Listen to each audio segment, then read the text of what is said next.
একটা ভুল মানুষের সঙ্গে জীবনটা জড়িয়ে ফেলেছেন। আবারও বলছি, একটা ভুল মানুষের সঙ্গে আপনার জীবনটা জড়িয়ে ফেলেছেন। সেই মানুষটা আপনাকে ছেড়ে চলে গিয়েছে, সেজন্য কখনোই দুঃখ করবেন না। কেননা একটি কথা মনে রাখবেন, আল্লাহ তাআলা যা করেছে আপনার ভালোর জন্য করেছে। সঠিক সময়ে সেই মানুষটাকে আপনার জীবন থেকে সরিয়ে দিয়েছে।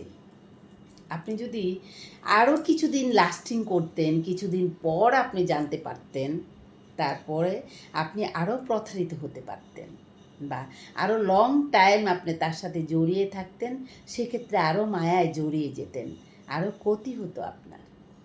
তাহলে আল্লাহ তাআলা যেহেতু সঠিক সময়ে সেই মানুষটাকে আপনার জীবন থেকে সরিয়ে দিয়েছে, তাহলে বুঝতে পারবেন যে আল্লাহ তাআলা যা করেছে আপনার মঙ্গলের জন্য করেছে। যে মানুষটা আপনার নয়, সে আপনার জীবনে থাকলো না, সেটার জন্য কখনোই আফসোস করবেন না। ভুল মানুষের জন্য কখনো নিজের জীবনটা ধ্বংস করে দিবেন না।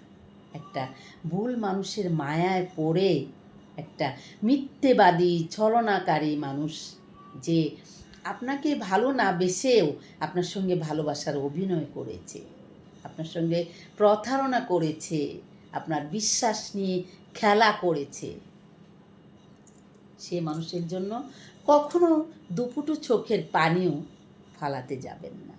কেননা আপনার দুপুটা চোখের জল ধরে রাখুন। কেননা আপনি সেই মানুষটার জন্য কেন দুপুটো চোখের জল নিচে পালাবেন, মাটিতে কেন পালাবেন? যে মানুষটা আপনাকে নিঃস্ব করে দিয়েছে একটু একটু করে, যে মানুষটা আপনাকে ঠকিয়েছে, যে মানুষটা আপনার বিশ্বাস নিয়ে খেলা করেছে, সেই মানুষটা শুধুমাত্র আপনার তার খারাপ দিকটা আপনার সামনে তুলে ধরুন, মনে করুন, আর সেটা মনে করে তাকে ঘৃণা করুন। কখনো এখান থেকে জ্বলে পুড়ে নিজেকে নিঃস্ব করবেন না, কারণ না, সেটাই আপনার জন্য ক্ষতিকর হবে। সবচেয়ে বেটার তাকে ভুলে যান, এটাই হবে আপনার জন্য মঙ্গল। সেটাই হবে আপনার জন্য একেবারে উচিত কাজ। সেই মানুষটাকে চিরতরে ভুলে যান, যে মানুষটা আপনার ভালোবাসার মর্যাদা রাখেনি, তাকে কখনো মর্যাদা দিতে যাবেন না। বুঝতে পেরেছেন? যে মানুষ আপনাকে ঠকিয়েছে,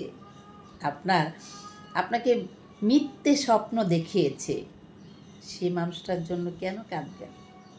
কখনোই কাঁদবেন না। কারণ কান্নাটা তার জন্যে কান্না করা যায় যে মানুষটা একজন মানুষের জন্য ভালো কিছু করে, মঙ্গল বয়ে আনে। তাই খারাপ মানুষের জন্য কখনোই কষ্ট পাবেন না। দুঃস্বপ্ন ভেবে ভুলে যান। টাটা।